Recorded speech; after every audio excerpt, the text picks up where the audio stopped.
I'm just going to verify that we're live.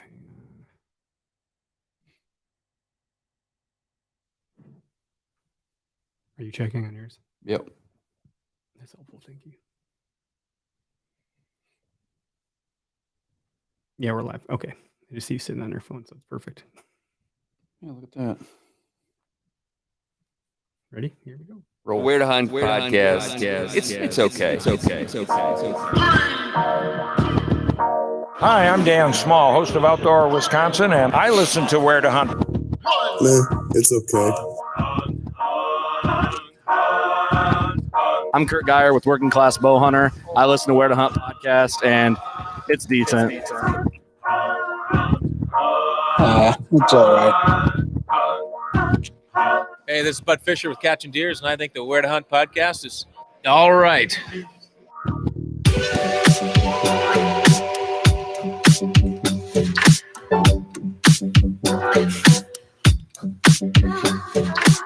Hey, what up, everybody? Welcome to the Where to Hunt podcast, the podcast that connects public land hunting enthusiasts. Today is, who freaking knows, it's not Valentine's Day, so we got that going for us. Now we got that crap out of the way. Welcome to the okayest podcast in the Midwest, coming at you from the Okayest Hunter podcast studio, where, you know, we just try to underwhelm here. Underdeliver, underwhelm. We don't promise shit. So far, so good. We're delivering. We don't know what we're delivering. It's not pizza. Okay, well, let's get into one ad. I think this is a short one. Make it short. Make it sweet. Or at work, in a tree stand, or simply waking up. It's important to be alert. There's no better way to get there than with Backwoods Grind Coffee. Ground fresh for every order, delivered straight to your door. Backwoods Grind Coffee. All right, so go on over to backwoodsgrind.com, enter in code W2H podcast for 10% off. Now, also, you're going to notice if you're watching live and if you're listening, just tune in. SpartanForge.ai is sponsoring our video chat and our live listener call-in. So if you want to call into the show, you can do that by calling 262-757-4122. Or in 30 minutes or so, we're going to share a link in all of our social platforms for you to join us via video if you want to ask questions for our guests. So if you don't know, Spartan Forge is an AI machine learning, data modeling, incredible technology platform that's changing every single day. So get in there while the getting's good, because their price is going to go up because they're adding more and more features. It helps you predict deer. What do you want to say? That mobility? That's not right. Movement. Thank you. That was the wrong M word. They've taken millions of data points from collared deer around the country from working with colleges, compared that to collision data, weather data, historical, other data, all sorts of data. These are data nerds. I say that nicely. But head on over to SpartanForge.ai. You can use code W2H for 20% off. So again, get it while it's getting good. And I am drinking my Drop Time Spirits, the official drink of Deer Camp. And they don't let us go dry here at the Word Hunt Okayest Hunter podcast studio, do they? Well, they're definitely not letting you go dry.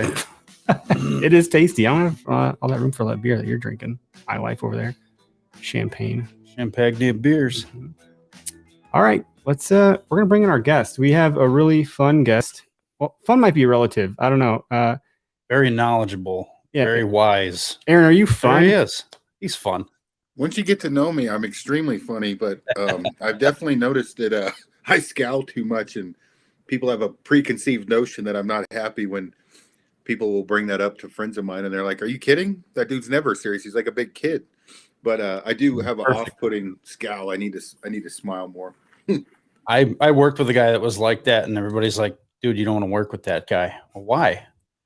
Dude, he's always a grumpy son of a bitch. I never had any problems with him. I could get him laughing. He would joke with me all the time. So I don't know. Looks are always deceiving. Yeah.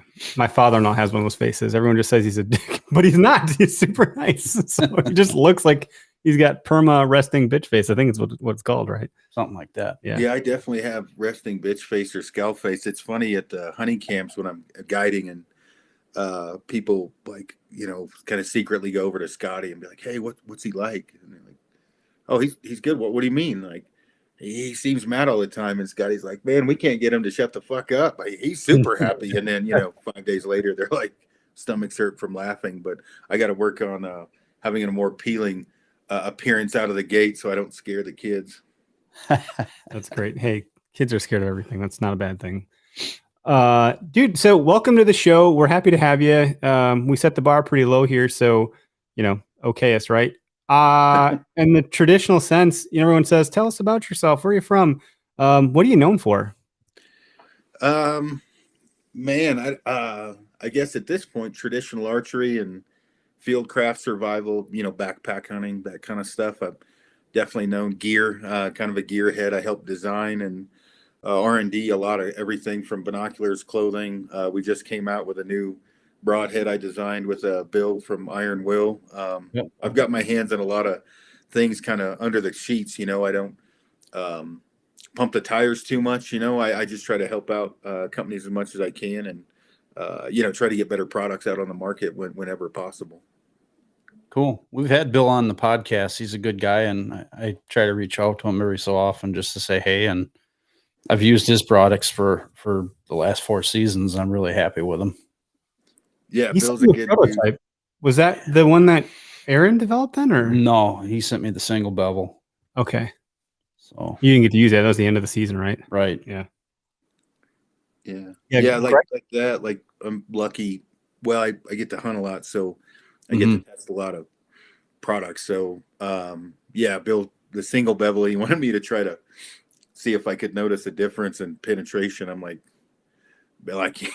Dude, I can't tell any difference. No. They both zip through animals between single bevels. And I'm running them just through a Reinhardt target, but all the S125, the V100 that I started with, I've never got one stuck in an animal. They always full pass through, sticking in the ground, and the deer dies in 40 yards.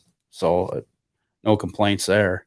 But it was cool to try it. I mean, I stuck it into my Reinhardt target, and they're a bitch to pull out because they torque and twist.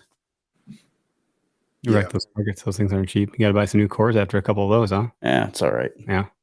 Aaron, where are you from? From Oregon originally, Detroit Lake. It's about 200 people. It's in the middle of nowhere, right off the Pacific Crest Trail, which is a trail that goes from Canada to Mexico. It's a logging community. I left there when I was 17, 18, and joined the Army, and I was in the Army for a while, and then I got out and worked construction, worked on high-rises, commercial glass, ironworking, and then I started working for Kifaru. So Nice. And your journey with them, I looked at some of the history on the site. Just kind of like we're product testing stuff, and then suddenly, next thing I know, I fast forward like 2012 or 2014, and boom, you're the president of the company. So, like, what happened? Was that even the plan, or was that even on your radar, or you just formed like a great relationship and did good work? You couldn't make this shit up if you tried. So I was reviewing backpacks and gear, and the last high-end backpack, and we're talking from mountaineering packs all the way to hunting type packs, was Kifaru, which was right down the road from me. I'd heard of them, but it took a little bit to get a hold of the guy. He Patrick, the owner, the people we bought it from, Patrick and Sarah, he spent a lot of time in the field. Anyway, I finally got a hold of him and went in and met him, got packs, and I went on a 5-day backpack scouting trip, fell in love with it, but didn't really like the bag. I came back and talked with Patrick, and we started backpacking together. What I didn't know is it was basically an interview. We'd go out and he'd be like, hey, go shoot a couple of squirrels and a rabbit and catch some fish, and I'll get the fire going and get them ready, clean them or whatever, and I've done that since birth basically. So I guess I passed the test. So I went from basically working for free to almost like a consultant, help with marketing and design. And then this is the very short version of this story. A few years later, 2014 or 15, right when I got back from the Northwest Territories, he made me the CEO or president, took his spot, so he could retire or kind of retire. And then 7 months ago, I bought the company with my partner, Chad. And then we have another partner, BJ, who's kind of the CFO. He's the smart one of the group. He keeps us adulting at a higher level. So that's the short version of what happened. That's great. So you officially you acquired it, huh? Mm-hmm.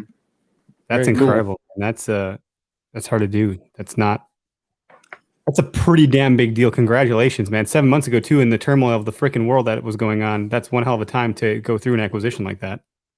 Yeah. It was it was interesting. I was on a mule deer hunt in Arizona, and I had lots of companies try to recruit me, and I had a lot of investors try to get me to leave and start a company with them, over the years or whatever. And then I didn't feel super comfortable with. I had talked with Patrick and Sarah about them selling the company one time. Didn't really go anywhere, and I had one guy that I really trusted. His name's Chad Shumway, and he was a guy that I felt like, trust my wife, my kids, my life with, and great businessman. He's an entrepreneur and a investor. And so I was on this mule deer hunt. I had just blown a stock. My phone went off. It was Patrick, which is usually important. So I made sure and answered the call, kind of tucked down into a draw so I didn't scare any deer off. And he said, "Hey, can you buy the company?" And I was like, "Patrick, I don't have that kind of cash." I said, "But I've got an investor that will. I want you to meet him so you feel comfortable with it." So Chad flew in, had a few meetings, and then 6 months later, we got everything worked out. It took quite a while, and took over in July, end of July, August timeframe. Damn, how cool, man! That's like a dream of mine at some level. That's really inspiring to hear. I would love to talk more about that, but I think the people listening, they want to get into some gear stuff. Greg is, I don't know, are you going to call you a gear junkie or a gear tinkerer? What's the term? I'm always playing around with broadheads and arrows and farting around with my bow. I've got 20 yards in my basement I can shoot, so I'm always shooting down there. But when it comes to packs, I don't know much of anything. I'm mostly a whitetail guy. I've not taken any opportunities to go out west and chase mule deer like I really want to, or, get an elk tag. We were supposed to do that this year, and it didn't happen. It's not going to happen, but so be it. Not to make you feel bad or guilty or anything. I don't. I got some real, what I thought was a good pack. So I went to the Boundary Water Canoe area a couple years ago, and, got a pack from REI, and it wasn't the cheapest thing, but nothing there is. So I thought just by buying it there, I was giving myself a good advantage. I don't think that pack would serve me well on a backcountry hunt. It's not framed out or anything like that. I think what's the pack that they use in the service? The old one, the Alice pack. Alice pack, yeah. That thing's a freaking tank, right? So I'd love to hear about some of the packs that you have. If there's folks that are doing, and a lot of our listeners are backcountry hunting. They're doing some of that stuff, but primarily we're whitetail hunters. So something for whitetail, like your tail gunner pack, the size of it would be ideal for me to fit a camera arm, my camera, but there's just some things that, trying to hang it on my tree stand or whatever, when I pack all that crap in, 3 sticks and a backpack and all that stuff. I try to nest it all together on my tree stand, make the tree stand the frame, so to speak, and hook it all together there. I got some crappy pack that I got some webbing on it, and it snaps on, but I'll quit rambling. No. So where are you guys at? Because I've hunted northern Wisconsin, the UP, down by Park Falls, so National Forest. Schwamigan, yep, I've hunted there, but primarily I'm hunting southeastern Wisconsin because we have pretty good sized deer here, and I don't have to travel far to go deer hunting. I've got essentially 12,000 acres not far away. Compared to Western standards, that's not big, but for Wisconsin standards, that's pretty good amount of land to hunt deer. Yeah, it took me a while to wrap my head around the 40 concept. Like you're going to go hunt Johnson's 40, and it was 40 acres. I was like, well, 40, what are you talking? Coming from out west, I was like the first time I hunted Wisconsin, I'm not being disrespectful. I'm trying to pull up a picture here with some of the questions the guys are asking. I had too much shit in the stand and antlers and things I didn't need, and no idea what I was doing. Now, keep in mind from out west, if you shoot a couple animals a year out west, you're doing pretty good. Public land and everything else. Well, This was back in the heyday of Wisconsin when you guys actually had deer. You are funny. And, earn a buck program, had to shoot a doe. I could buy, I think, 2 doe tags a day. And you want to talk about a fat kid in the candy store. I'm like, I can shoot all that shit? Yep. What? And first morning out, filled both doe tags, went back, bought more doe tags, and that continued for about 37 days. I was just way late because I eat a lot of wild game. And same here. It was interesting because what I had gathered from that up there to what, me hunting whitetail now gave me a pretty good, the striker pack is one that we built that is pretty conducive to whitetail hunting, packing in tree stands and camera gear and things like that. So when we designed that, I really probably should have gotten help from a whitetail hunter, but I'm like, well, this is what I want, and it works out west. So we're not, because we haven't designed a technical whitetail pack yet. We're working on one now. And, cool. When you're trying to fit both Western and whitetail hunting, there's some parameters. Whitetail hunters don't, want this obsessively large bag to fit everything in. So we kept that striker pretty streamlined. I don't know if you'll be able to see this, but like that's, whoa, just a mule deer deboned, and then the rack coming off of it. And you can put a tree stand in there, tree steps. When we turkey hunt, I look like the Clampets because I've got a ground blind and turkey decoys hanging all over. Looks like a pinata or dingle balls hanging off me with the decoys. But, that was one we designed really for guys packing in, tree stands, tree steps, and then need to take the animal out with them was the striker.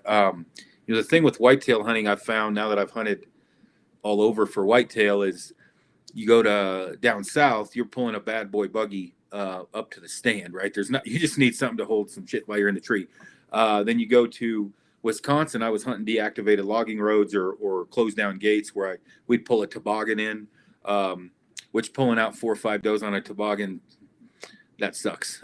So, but you got to do it. There's not many options. So we tried to hit a pack with that striker that would do more or less everything that somebody that wanted to be mobile and move stands around and also come out west. And of course I got bashed for this. I just threw a 300-pound sheep in that thing to see if I could break one of the prototype frames. Just when we design stuff, we usually test it for a couple years, which is hard for people to wrap their head around. Most companies don't test their gear like that. And so that's kind of my job while I'm still young enough to try and break shit. By the time I'm 60, I'd probably be passing that torch off to somebody younger. But right now I can still do it. Yeah, take him on an interview in the woods with you, right? Yeah. Pass the torch. You're just holding things to a higher standard, which doesn't get done often enough, I don't think. You guys gonna say hi to my puppy here? I've got 2. I don't know. Uh-oh, they're leaving. Failing. Camera shy. This 8-month-old monster Great Pyrenees that they eat Cool. 4 pounds of raw meat a day each. shit. They're big. They're 8 months old. They're 106 and 108 pounds right now. Oh yeah. No, they're not quite full grown yet. Oh my god. No. My buddy had a Great Pyrenees, and then he also had a Dane, and his Dane eats 8 pounds of food a day. Yeah. Wow. Yeah. They can eat, but yeah, as far as the pack thing goes, like we're 100% made in America, and I think we're the only ones left that are truly needle, thread, buttons, labor, everything's made in America. We have some competitors that probably could have like a half Asian flag and a half American flag because it's Asian shit with kind of halfway put together in America. But we're truly all made in the USA, needle, thread, labor, buttons, everything, very compliant. So, when the military looks at literally everything comes from the U.S., which is a pain in the butt, but we pride ourselves on that. And then we employ 48 full-time people at the shop, and then we have at-home sewers that live nearby that have kind of their own sewing facility that sew for us. So, it's a good feeling to know that we are employing a lot of Americans, and with the way that the world's going right now is something I certainly like to stand behind. Absolutely. Wow. I keep getting questions queued up, but I'm like so fascinated by everything we're talking about. Shit, what was I going to ask? You have brain fart? Are you doing work for the DoD? Like, are you supplying them with hacks? Cool. Yeah. So like are- more than we can keep up with. Yeah, you're like you're in direct contact. You're like directly in their supply chain. Then, so when you say compliant, that really means something. That's not just like, oh, we're compliant. Like literally, you have to be like compliant with certain standards, right? Yeah, we have people come in and you Audit. get, it's almost like an audit. Yep. You know, the thing that one of the things that we're lucky with, there's other outdoor companies that once they deal with the SEAL teams, like Dev Grewer, CAG, ODA teams, first thing it does goes up on social media. We're working with whoever. We don't do that shit. I don't want to hang my company on a trident to try to push sales. It's an honor to help, whether it be, any tier 1 group. And one of the reasons I think they keep coming back is we don't pimp them out to try to gain sales. We just build shit for them. And if they like it, obviously we keep building it for them. And we don't try to publicize that because they're, the quiet profession. And we also kind of hang our hat on that. We like the fact that, we may lose sales from the general public with how much we work with the military, but the military likes it and they're more than happy to deal with us because we do keep it low key and on the down low. My designer, Eric Bender's a genius. Guys show up and he starts drawing sketches, and next thing you know, the big brain has some pack of hauls some crazy weapon that looks like it holds tennis balls and a tennis racket so they can look incognito. So it's unique perspective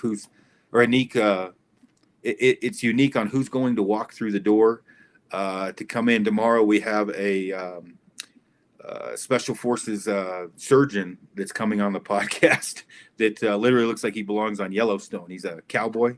Wow. To go over backcountry medicine, mostly because I suck. I carry leukotape and some Oxycontin, and away we go. I'm not the best guy to be talking about first aid, so we're bringing him on in hopes to answer some questions for people. Man, that's Cool. wild. One of our listeners, I don't know if you saw, I popped up on the screen here. I'll do it again. Levi asked if you guys have a bino harness that also carries a sidearm for bear country. So Levi's in Wyoming. Yep. He's got one hell of a story of a horse flying off a fucking mountain, like ridiculous shit. So he's definitely in the backcountry. He lives out there, right? Yeah. I'll be in Wyoming next month if they have it. I think I'm the keynote speaker for the Wyoming bow hunting chapter. Cool. Yeah, Levi. So we don't make a bino harness. It's almost like a mental thing for me.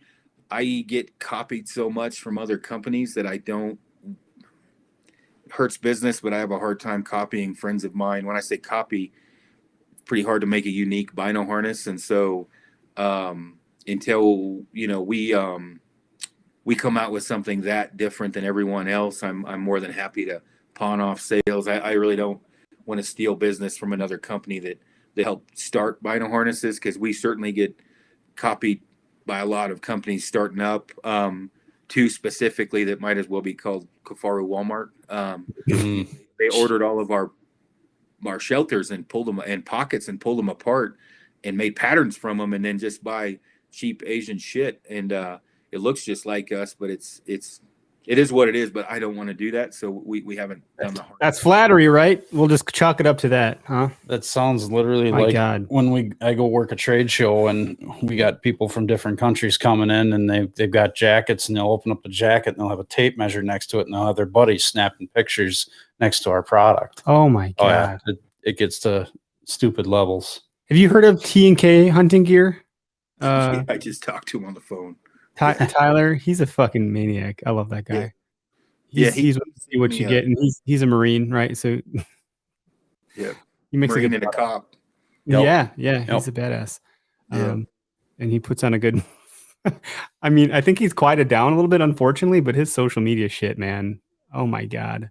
He's a big follower of Kifaru, and we're friends of his with the whole Made in America. Like we talked on the phone yesterday of like he's experiencing what we've experienced for 30 years, and he just asking questions, bouncing ideas off of each other, because when you start to source things in the U.S. and you start to build them in the U.S., it's a big like holy shit, because since the companies supplying the material that you need are only manufacturing that for a small amount of companies, the minimum order quantities are a lot, like hundreds of thousands of dollars at times. And so I'm like, bro, just call me. I'll send you the shit. You can buy it from us. I don't want you to go fucking bankrupt buying buckles.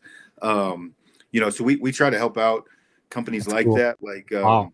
with Tyler, I'm like, dude, just fly down. You can grab whatever you need. It's not a big deal. He's in my, even though he's a crazy fuck, I mean, he's doing it the right way.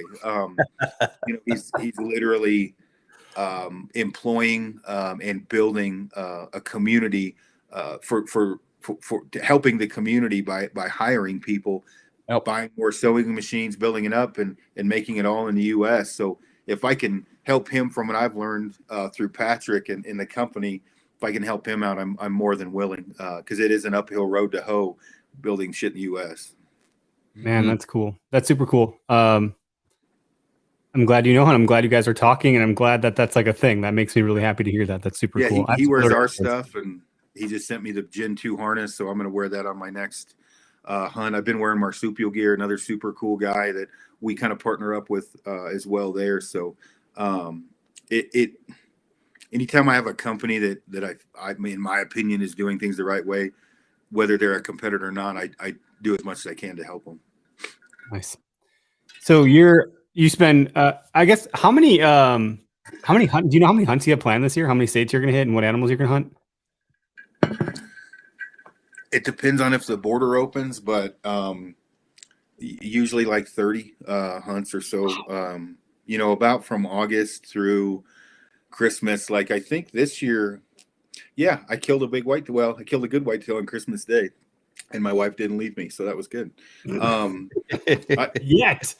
Yeah, I've been through a few wives, so this one actually is pretty cool about it. As far as that goes, but I usually, like in October, I'm in Canada, and this year I really spent most of my time in the Panhandle of Texas, hunting whitetail, Oklahoma, and then guiding Aoudad sheep hunters and mule deer hunters down in the Davis Mountains with my buddy Scotty. That's the Topo Texas Outfitters. That's the dude I guide for. One of my best friends, if not my best friend.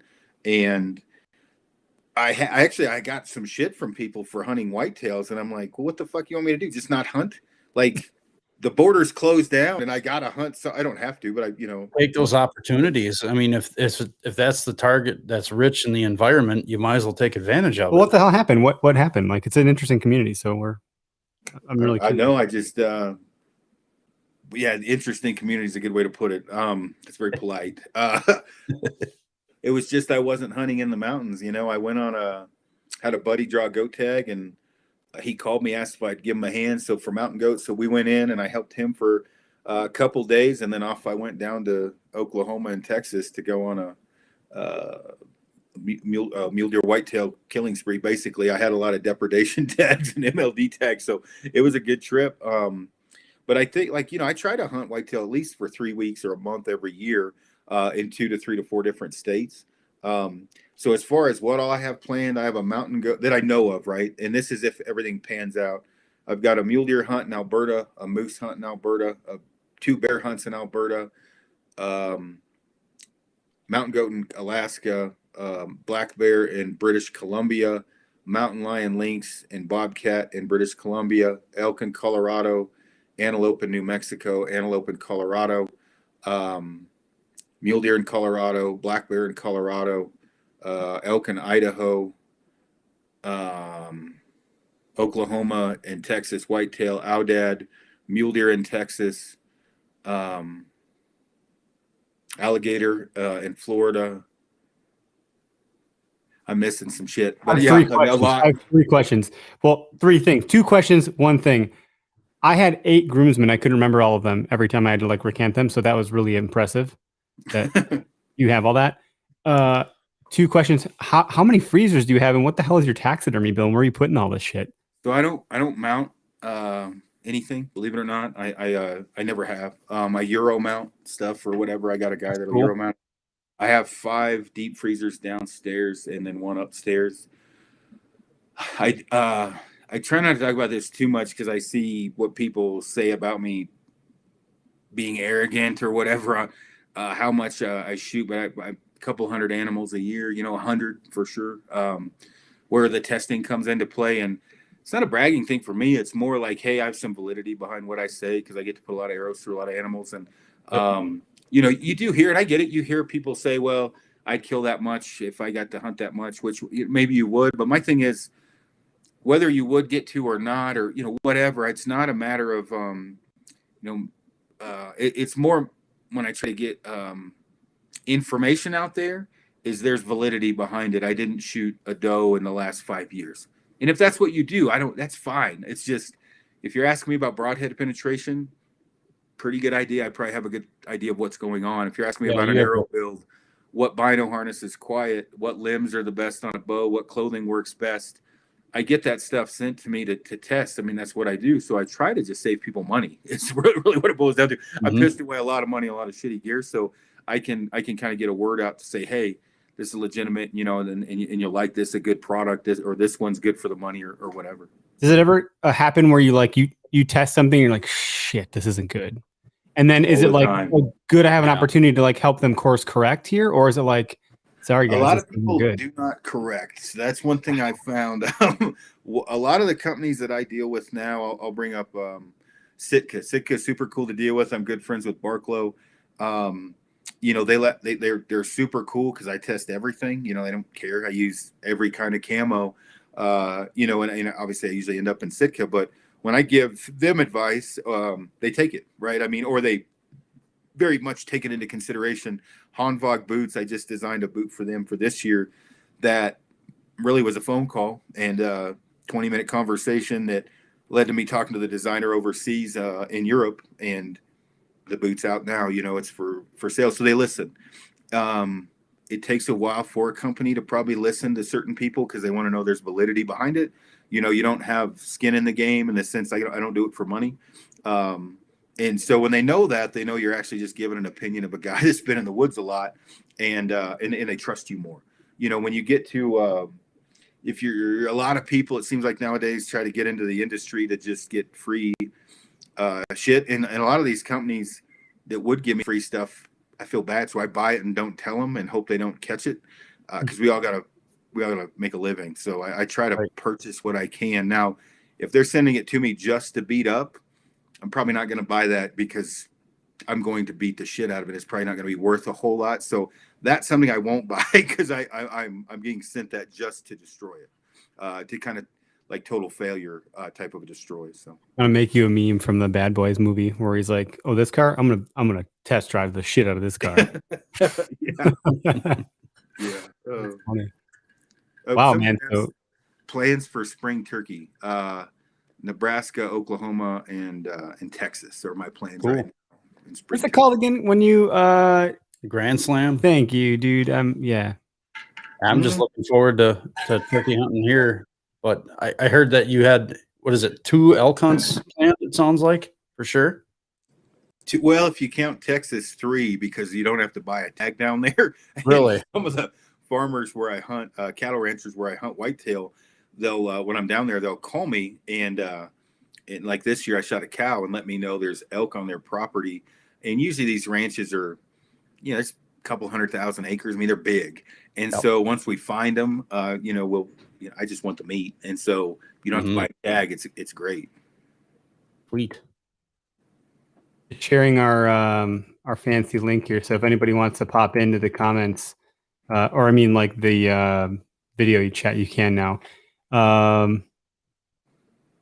Looks like Zeb is asking a question. Your podcast and recorded seminars from around 2013, 2015 gave us boys from Wisconsin confidence to go out west for the first time. Obviously, Greg and I have been talking about doing an elk hunt out west for the better part of half a year. That was going to happen this year. It's not. There's a catalytic event that is prohibiting that from happening. I'll announce that later. Yeah. Jackass. Can you talk about the similarities about whitetails and elk? Oh, that's a long post there. Jesus, trim that shit up, boy. Yeah, it's the similarities. I mean, obviously, you know, just in general scent, right? The normal stuff. I mean, I don't believe in scent blocker or any of that shit. I don't think it works. And my underwear could walk on their own after a 14-day backpack. Bad. So, you know, watching the wind, You know, the one thing with whitetail hunting that, you know, that I've noticed, especially if you go to, you know, a large chunk of land somebody owns, there's usually a map on the wall where the tree stands are hung on the map, the wind direction. You're doing the same shit. I mean, you're just having to do it after you've hiked in 3 to 5 miles. So watch the prevailing wind and thermals. Be diligent about not blowing out an area because of a bad wind, right? I mean, you know, there's times that which I totally get, right? You come from back east, you drove all that way, that you're like, okay, the more effort I put in, the better chance I have of taking an elk ish. I highly suggest to sleep all day, or glass, or not fuck around in the woods because you're going to blow all the elk out because the wind is swirling. If you have a consistent wind, obviously hunt that, but if you're hunting a swirling wind, you're probably going to push all the elk out of your area. You're going to hike farther. You know, as far as like words of motivation, it's really not that big of a deal to come out west. You know, it's fear, right? Or the fear of the unknown. Yeah, there's some of the toughest guys I've met are from Wisconsin. So if you guys can drink beer and drive from bar to bar on a snowmobile and not die, I think you'll be fine backpacking in Trent killing elk. And ice fishing, for fuck's You know sake. our culture well, man. Yeah, ice fishing. Yeah, like if you can handle -50 ice fishing, you're gonna be okay. It's probably gonna be 70 degrees when you hunt elk. So Nice. Good tip there, Levi. We know that you're the real deal out there in Wyoming. Levi runs a podcast called Pulling Feathers Outdoors, and they hunt the backcountry out there, take horses out, see bears, all that good stuff. Crash horses down mountainsides. Crash horses down mountainsides. I'm telling you, man. Literally, like, we have this segment called The Most Memorable Hunts. That, to me, is the most memorable hunt that's ever been shared with us. I'll never forget when he's like casually, and a horse fell on. I'm like, hold on, back up here. What the fuck? All their gear like spilled out all the way down, and like crazy stuff. I'll share the link with you. It's a pretty funny story. Trad question. Yeah. Do we get one?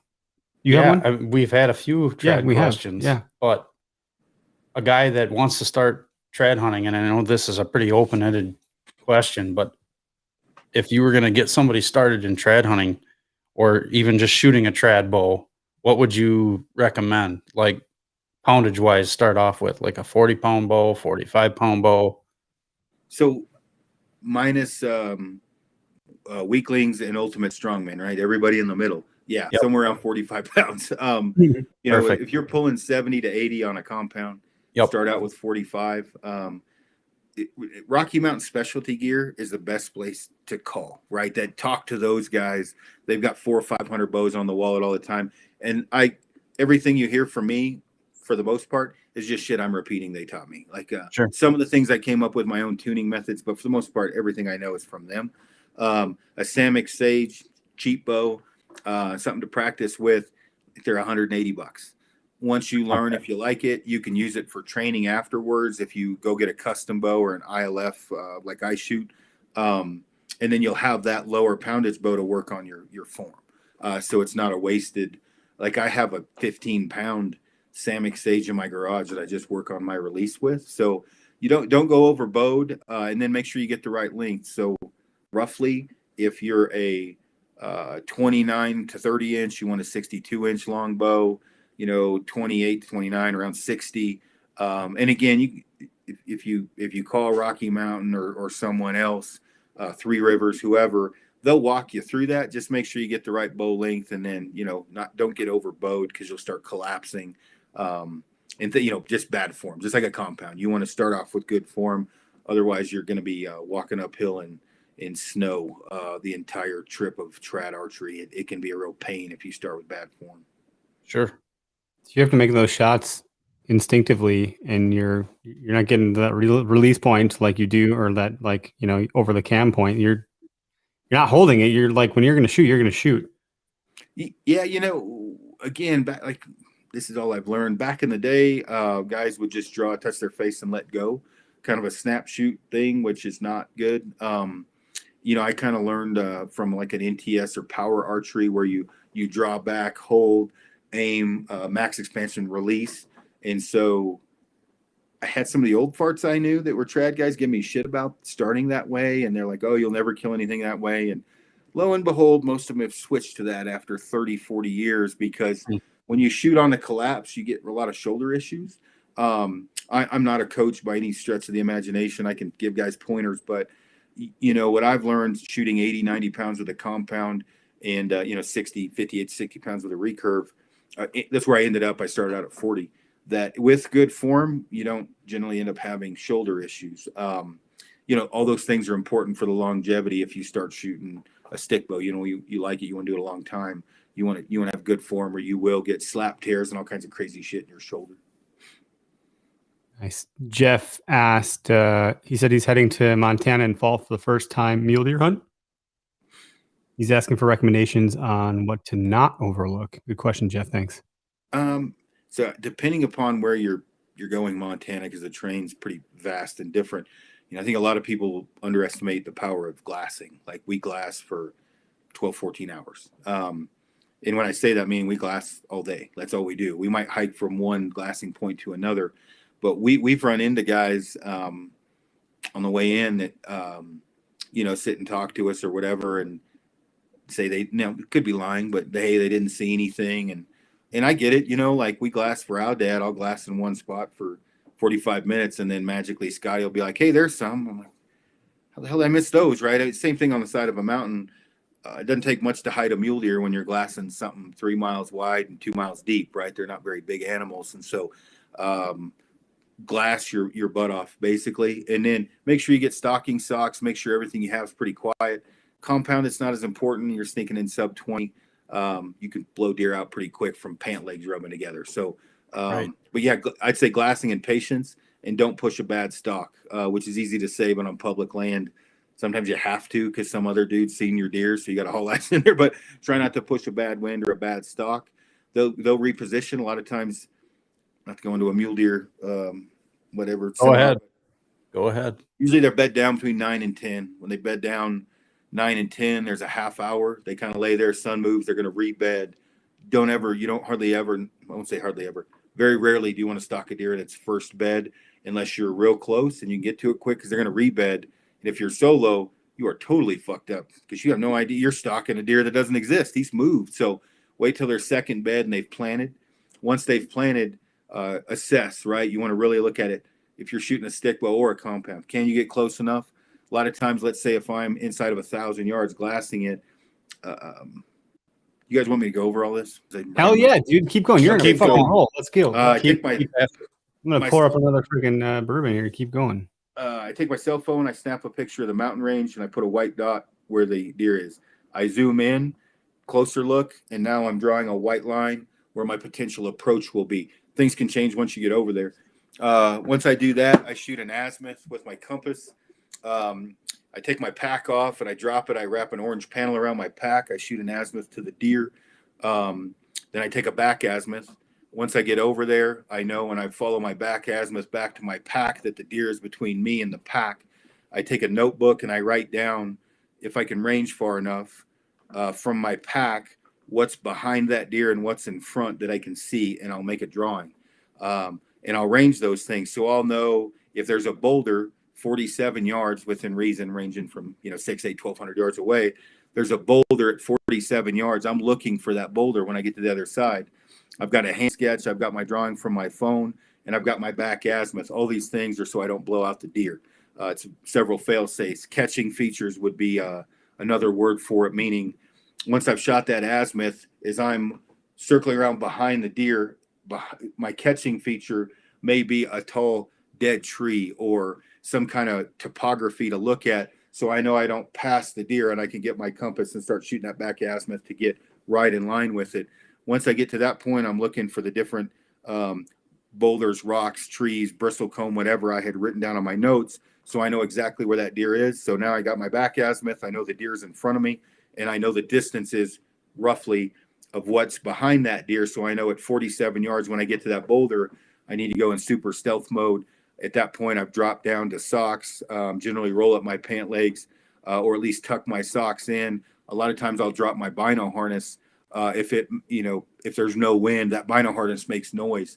So I'll actually take my rangefinder and put it in my pocket, and I'll take that bino harness off and I leave it, so it looks like literally you came home from being away from your wife for a month and there's clothes all over on the way to the bed. There is shit laying all the way on the way to the deer, because A whole yard sale. yeah, because I've got my assault pack, you could say, or my final approach pack, is what I take with me. I leave my big pack with that panel at the, where I spotted it. Yep. And then drop the approach pack sometimes, drop my boots, maybe drop my harness, depending on how quiet I need to be. And all of that, I've got notes for everything when I do that. Now, that probably sounds overboard, but if you've blown 6 or 7 stalks in 10 days, and you're 9, 10, 11 miles in, and your camp is a mile from your glassing point or a half mile, and that's 1,000-foot climb, and then you're approaching these deer 1.5 miles to 2 miles each approach, you're going to start taking pretty fucking high, like a very high level of notes, because you can only walk back to that camp physically so many times before you start thinking, is my kid okay? Oh, my knee hurts. Oh, I could lose my job. All kinds of shit to make up to go home early, when reality, sometimes that does happen. You're just talking yourself off the mountain because you're just abusing your body. And so the less you can abuse it from taking notes and doing smart things, the more chance you have of harvesting or killing an animal and not beating the living piss out of yourself. Having said that, of a hunter that has experience. In 2018, I think we went 13 days. Frank hit the 7th. We had to hike out, and I had to hike back in because I didn't kill a deer, and I ended up killing an ancient, giant, massive 3x3, and I did everything I knew how to do right. It just didn't pan out. Missed a couple shots. Missed one opening day on a 170 buck. The more you miss and the more you screw up, you are going to. It's a much better learning curve, because you will remember that, where if you just watch it on social media or whatever, it's just not the same. It's like, I can tell you the stove's hot. You're really going to know it's hot when you touch it.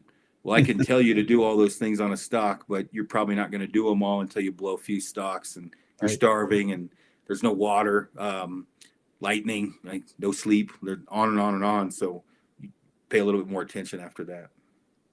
Yeah, I mean, it's whitetail hunting, especially if you're hunting bedding areas, mobile hunting with a tree stand. It's a lot the same, where you look at it and go, I probably shouldn't be wearing this pair of binoculars here. I should have put them in the pack, because as soon as I swing my stand off my back, those pair of binoculars are drooping down. They're going to hit the side of that stand. This is an okay thunder moment. And if it's flat calm, I mean, I heard you cursing and swearing and throwing trees, steps down the tree, and heard every clank and pink that you made on all that aluminum. And I was 200 yards into the swamp. So if I can hear it, I know deer can damn well hear it. So, getting back to what you're saying about taking the time, thinking it through, kicking things off. If you're kicking your boots off because your boots are harder than all hell on the bottom, wearing a pair of socks in there, they're not going to hear you nearly as much as they would you walking across gravel or stone or whatever it is you're walking across. You're taking your time to really set yourself up for the most amount of success you can have. Yeah, definitely. Levi brought up a good tripod to set your glass on. Will save your neck and arms. Definitely. I strongly suggest for everybody to get as high end of glass and a tripod that they can. I actually don't glass with my my chest binos for a long time. I kind of grab low hanging fruit with those, and then I go to a 15 or the 95 spotter. But yeah, a tripod is, a lot of guys will ask me like, hey, I've got a set of whatever binoculars, low end, and I want to get a spotting scope.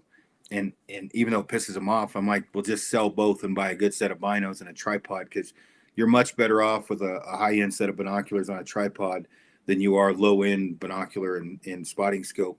Especially some of the guys that argue with me on that probably haven't glassed for 10 to 12 hours straight, because you get headaches pretty bad.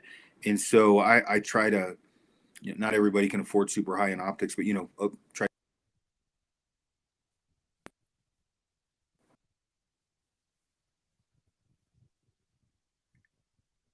We got cut off there for a second.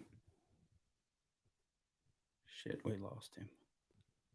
We're still live, and I think I don't know if it's our internet or yours. Our internet looks good so far, Aaron. What's that? There you go. There he is. Yeah, he just cut out for a second. Froze. Looks Where like did I you're end up before it froze? just like a lot of guys would argue with you about, and then it like froze. A lot of guys will argue about, buying low-end binoculars and a tripod, low-end binoculars and a low-end spotting scope. And so I strongly suggest for guys to buy a high-end set of binoculars and put it on a tripod and don't worry about a spotting scope until later. And this is off of me using everything from the shittiest binoculars known to man and spotter all the way up. Is a good set of 10 or 12 power binoculars, Zeiss, Swirl, or Leica, are going to be much better long-term than a crappy spotter or crappy binos. So try to spend that, get the best binoculars you can, bridge up on those. And once you have the highest end set of binos you can, then move on to the spotting scope. Man, this is like super solid advice. Yeah, my God. I mean, honestly, if we were going to do an elk hunt this year, I would be remiss if we didn't talk to you because this is some good intel. Obviously, Levi's got some good tips too. The listener that's from Wyoming doing it all the time, but this is your approach is great. By the way, I can't help but ask: are you using a lensatic compass when you're out there? Like, are you doing? No, I don't carry that heavy bastard anymore. That the days of the Army ended that. I have a Silva and a Sunto, but actually, I don't have my M9 up here. But this is one I use as an example. Where's my camera? Right there. That's a wrist strap compass. And this is a little bit cheaper than my Sunto. I have a Sunto M9. I have usually a Garmin 701, or this is an Instinct Solar. We can't go too in depth into this because it's going to confuse the shit out of people. But I don't use a GPS very often. I use it to get a 8-digit grid coordinate, and then I plot that out on a map. I manually land nav, and then I keep a compass on my right wrist for, like I said, when I'm shooting an azimuth. It's hard to most people on the planet can't dead reckon. So once you know your azimuth, the chances of you staying on that are not great. So you obviously you want to actually shoot the farthest point away on that azimuth that you can see the whole time. So then I don't have to look at my compass anymore, and I'm hauling mail to that point that I shot an azimuth to that I can see the farthest away. When you start talking about navigation and compasses and things like that, which we're going to start holding a school with Fieldcraft Survival to teach some of this. But when you're first coming, it's easier to get lost in Wisconsin by fucking far than it is Colorado, because there's nothing. It's just timber. You can't see shit. So there's no terrain association. In Colorado, if you have your wits about you, terrain association, what terrain features look like on a map in 3D view, so you can look at it like a set of blueprints. And so you're like, oh, okay, that's that ridge line, that's this draw or whatever. Once you learn how to terrain associate, you learn how to run a map and compass, back azimuth, intersection, resection, all that crap. You really don't need a GPS very much, other than I plot out, or I set a waypoint where my the dead animal is, my tent, my camp, right? My truck, right? Those are the things I need to get back to. Very rarely do I mark on a GPS highlighted spots like elk wallows and things like that. I generally mark it on a map, and I may hit a waypoint on my GPS, but I generally just mark it on a map because I can get to it easy enough with the terrain around me. And a lot of times too, not to give all my secrets away, but if when you're coming in on a trail that an elk wallow, okay, is down in this bottom to your right or whatever, I'll actually mark that tree off the trail, and I'll know off of, and sometimes I'll put a ribbon up and I'll hide it, and I'll put 127 degrees. I know at that point, if I should go off 127, I'm going to walk right into that wallow. It beats pulling a bunch of shit out of my pack, turning my GPS on. I just pop my wristwatch. Oh my God, that's freaking brilliant. Okay, Aaron, 2 questions from the audience here. Jeff, bino power and spotting scope power. So if you're hunting whitetail and out west, an 8 power is not a horrible option, because you shake a little bit more. Of course, as I say that, I'm like your dad, right? Do what I say, not what I do. I run 12 power NLs right now. Before that, I ran 10s. The 12s have a larger field of view than my 50 15 by 56s. My 12 by 42 NLs do. So I run 12s on my chest, but if I was going to give advice, I'd say 10s or 8s if you're hunting. 10s are about as high as you'd probably want to go whitetail hunting. With a spotter, if you're fit, run a 95 or a 115. Well, at 115, you better be pretty damn fit. Run a big spotter if you're fit. If you're not, run a 65. I pack a 95 everywhere. It does get old packing that thing, but it is nice having that field of view and that extra power with a 95. No offense, Jeff, you're not as fit as our friend Mitch Baker, so. No, and you'd look like a chimpanzee packing the hubble on your back. Yeah, I just packed around a 115 for Aoudad in the Davis Mountains, and they're at 6,000 to 8,000 feet, the Davis. So it's not my house. Right now at my house, I'm at 10,000 feet elevation. I don't mind packing around down there. I'll pack it around in Alberta, but packing that thing in 8, 9, 10, 12 miles for mule deer, mountain goat, or sheep, that fucker's probably going to stay home. It's heavy. Plus, I carry camera gear. I carry a big DSLR camera, so it starts to add up. So I try not to ever get out of shape. You got to get a mirrorless camera. What's that? You got to get a mirrorless camera. Those things are light as fuck. You didn't listen to his latest podcast, did you? No. Yeah, I was gonna say I went through every camera known to man. I probably won't own a mirrorless for a while again, and I've literally had every mirrorless on. I need to listen to it now. Yeah, no, mirrorless are awesome. They're unbelievable. They Quiet. take a great photo. They do break easy. You get dust on the sensor, so I actually said, fuck it. And I bought a 1DX Mark III, which is literally like carrying a baby around. It's probably 14 pounds. But for me, which is weird as this is, part of going in the woods anymore is taking photos. I love photography. So I'm like, fuck it. I'll just carry it and take great photos and piss on it. It means more to me to take a great photo than it does to save weight at this point. Is the shutter in that camera pretty loud? No, you can go totally silent. Really? Oh, wow. Okay, cool. Yeah. And it fires 20 frames a second on silent mode. And so, it sounds like a Gatling gun when it's not on silent mode, but it does. It's a great wildlife photography camera as well. My uncle is, he's got more big deer in his wall than anybody else I've ever met in my life. And more than most people on social media can ever attest to. But he's resolved to just taking beautiful wildlife photography now. He's so, I don't say he's so old. He listens. He's up there, That may be where I end up. I like photography. I actually slowed down the last couple of years because it's so hard to kill shit with a recurve. I'm like, fuck this camera. I got to focus. But I've already gotten back into it pretty heavy. And I always carry the camera. I just don't always get it out. I'm going to get it out a lot more this year. And the trad thing consumed me a little bit, so I didn't take photos as much. I left this message up on the screen. Brandon is asking about arrow weight. I might add before you interject, Aaron. Brandon, you might want to talk to our buddies over at Vector Custom Shop. Isaac Smith might have some good answers for you too. But obviously, the experience that Aaron's going to have is going to speak to your question here. Yeah, 550 grain arrow with 20 solid arrow for big game. Yeah, that's more than enough.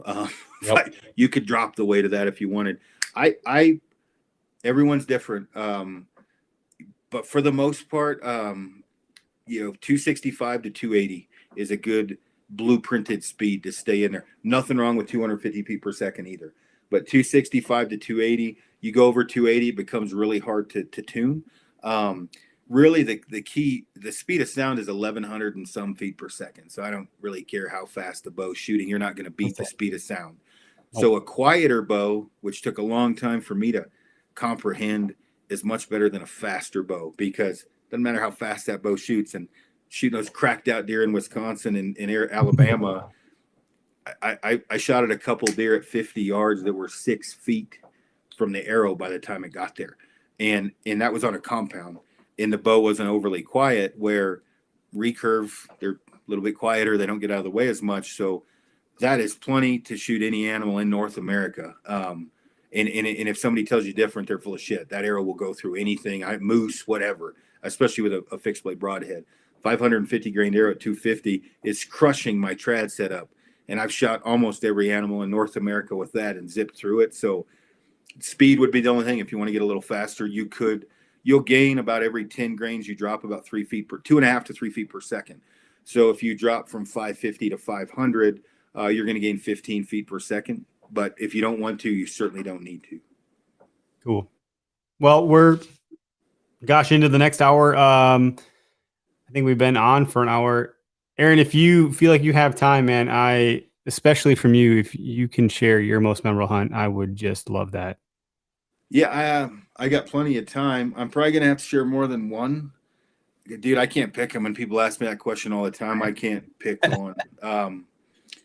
Strangely enough, almost all of them are with a stick bow. I would say one of the more memorable hunts was in Wisconsin with two of my buddies, Jerry Goetz and John Patterson. They worked at the paper mill in Park Falls there. Okay. First time I went whitetail hunting and did not know what I was doing. I shot a buck on the ground walking to my tree stand in a snowstorm, which isn't totally normal. It doesn't happen. It was an older deer. It wasn't probably 120 inches or something. I don't know. It wasn't giant. And I shot a pile of does, and it was all a new experience. Never hunted the North Woods. So that's one of my more memorable hunts. But,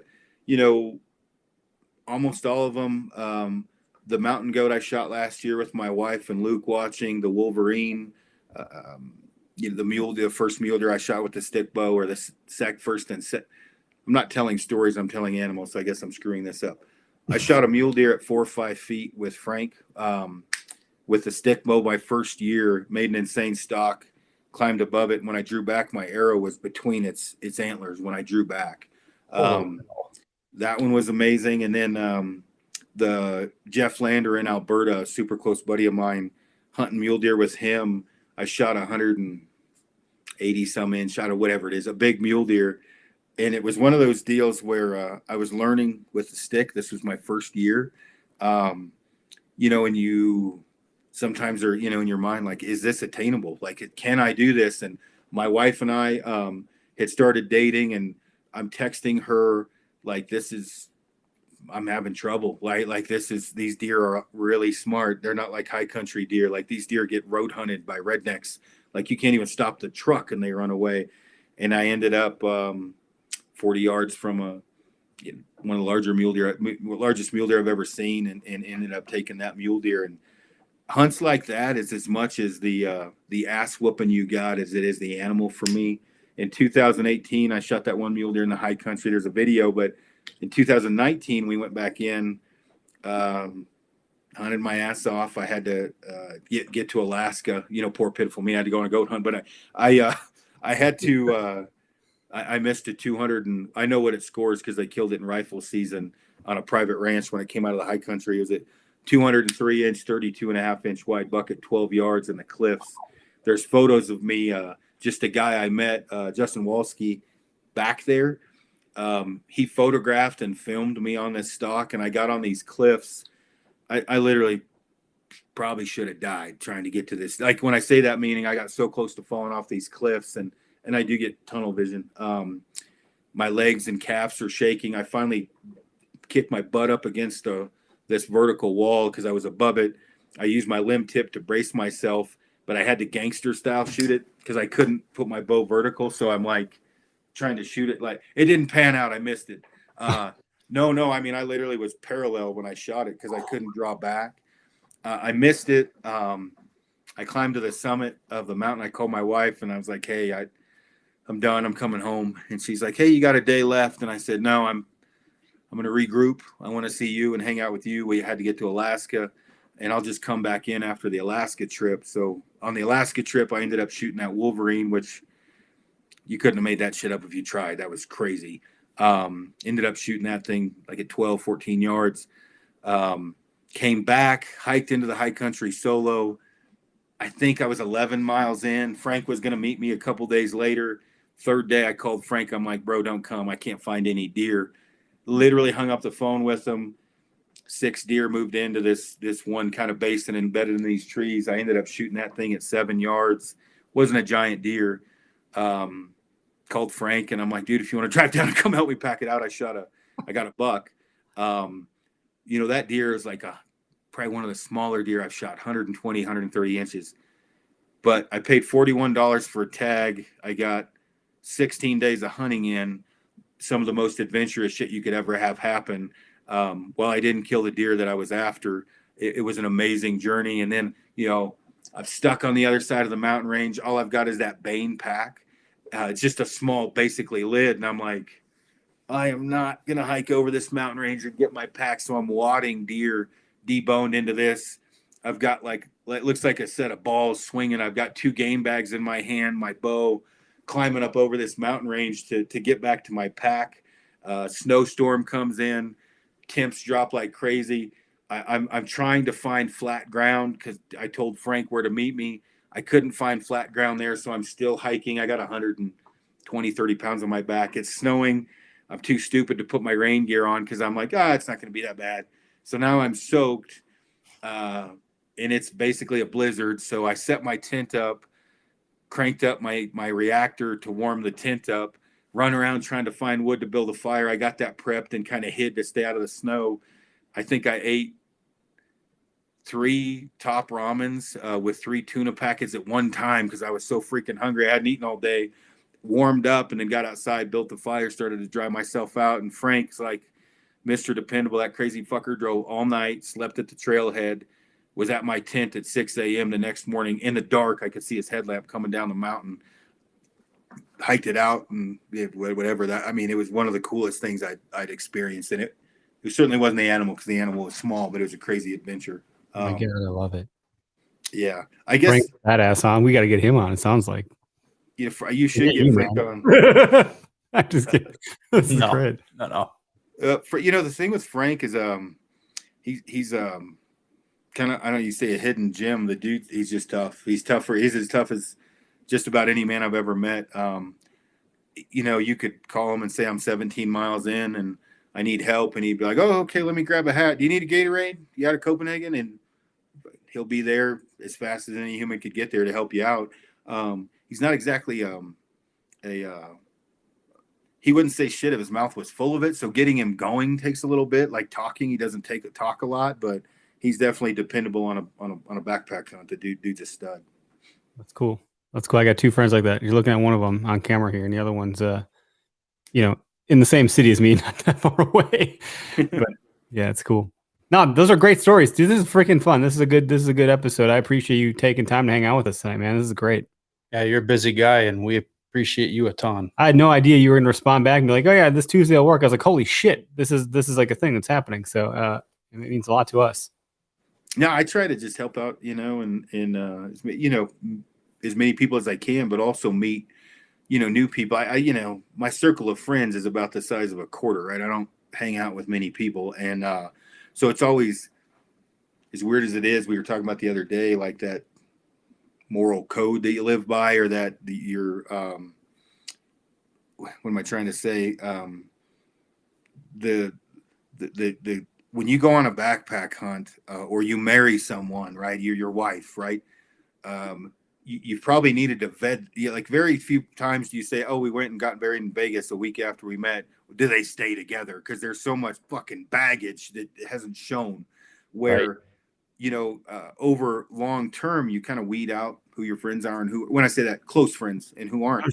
Yeah. Yep. And that list is pretty short for me. Not that other people are great or whatever. It's just a matter of you're going to go backpack in with somebody and basically your life is in their hands and theirs is in yours for 10, 12, 14 days and suffer.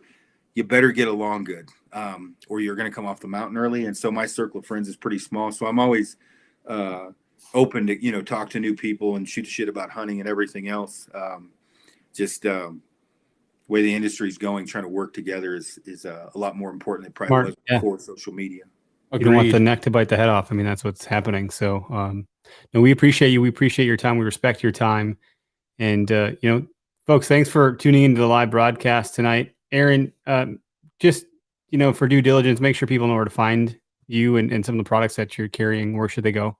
So the company is called Kifaru International. So it's Kifaru. The website's kifaru.net. And we're on social media, Instagram, just Kifaru International, Facebook, YouTube page, Kifaru Cast. A lot of tech tips on there and different things. Also Kifaru Tube for products. On my own personal Instagram is Aaron. It's ARON_Snyder. And I have Facebook as well. But yeah, I mean, I hop on other people's podcasts all the time, but really my Instagram page is where I put the majority of my focus. Cool. And then we end on a high note for Mitch Baker. He's one of the most fit human beings I've ever seen. That dude's an animal. Thanks, Mitch. I'm going to end the live stream. Aaron, hang out with us for a second here. And this will be in podcast land tonight, everybody. As you all know, we produce the same night we record. So thanks so much for tuning in. Thank you. Cool. Thanks for having me. Thanks for everybody tuning in.